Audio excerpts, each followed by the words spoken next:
9 ঘণ্টার পরিবহন ধর্মঘটে চরম ভোগান্তিতে দক্ষিণ চট্টগ্রামের যাত্রীরা। এক চালককে মারধরের প্রতিবাদে ভোর 5টা থেকে চট্টগ্রাম কক্সবাজার বান্দরবান রুটে বাস চলাচল বন্ধ করে দেয় মালিক শ্রমিকরা।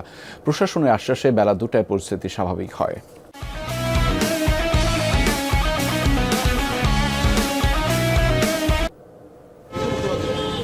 সকাল থেকে চট্টগ্রামের কর্ণফুলী সেতু এলাকার চিত্র এমন। গাড়ি পাচ্ছেন না স্কুল কলেজের শিক্ষার্থী, কর্মজীবী মানুষ, এমনকি রোগীরাও।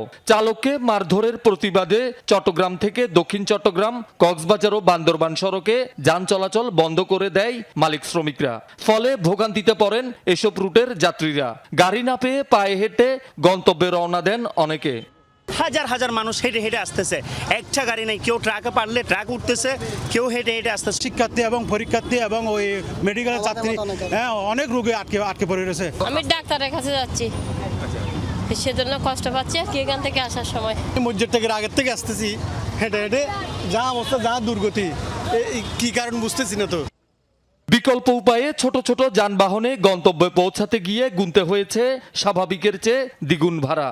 অটোরিক্সা চলতেছে, তাও বাড়তি গাড়ি ভাড়া। 10 টাকার গাড়ি ভাড়া কমসে কম 30 টাকা নিচ্ছে। প্রচুর ভোগান্তি, গাড়ি পাচ্ছি না। 10 টাকার ভাড়া আমাদের কাছ থেকে 50 টাকা, 100 টাকা দাবি করতেছে। তারপর আমরা গাড়ি পাচ্ছি না। ওই নতুন মসজিদ থেকে নতুন ব্রিজ, আমরা হেঁটে হেঁটে পায়ে হেঁটে হেঁটে আসতেছি। এটা আওয়ামী লীগ বলেন, বিএনপি বলেন, অল এভরিথিং এনি টাইম এরা সিন্ডিকেট করেই থাকে। যাত্রীদের জিম্মি করে বাস মালিক শ্রমিকদের এমন কর্মসূচিতে ক্ষোভ জানান অনেকে।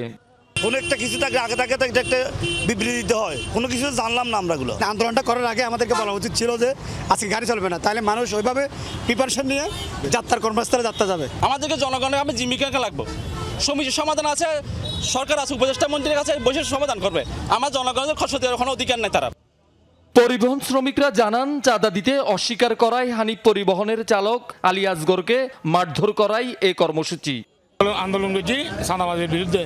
তারা আনারা হুমকি দেয় আগুন মারত, তাহলে আনারা হুমকি দিয়ে মারিব, ধরিব, ইং করিব যাক। তারপর ইয়ার পরে গত রাতে গাড়ি গতি গাড়ি তুলে দিলি। তাকে কালকে রাত্রে বহিরাগত মাস্তান দিয়ে শ্যামলী স্পেশাল গাড়িতে করে অপহরণ করে নিয়ে এসে হত্যা করার জন্য চেষ্টা করেছে। উনি আল্লাহর রহমতে কোনো প্রকারে প্রাণে বেঁচে গেছে। প্রশাসনের আশ্বাসে 9 ঘণ্টা বন্ধ থাকার পর বেলা 2টো থেকে ফের যান চলাচল শুরু হলে পরিস্থিতি স্বাভাবিক হয়। শহীদুল সুমন, যমুনা নিউজ, চট্টগ্রাম।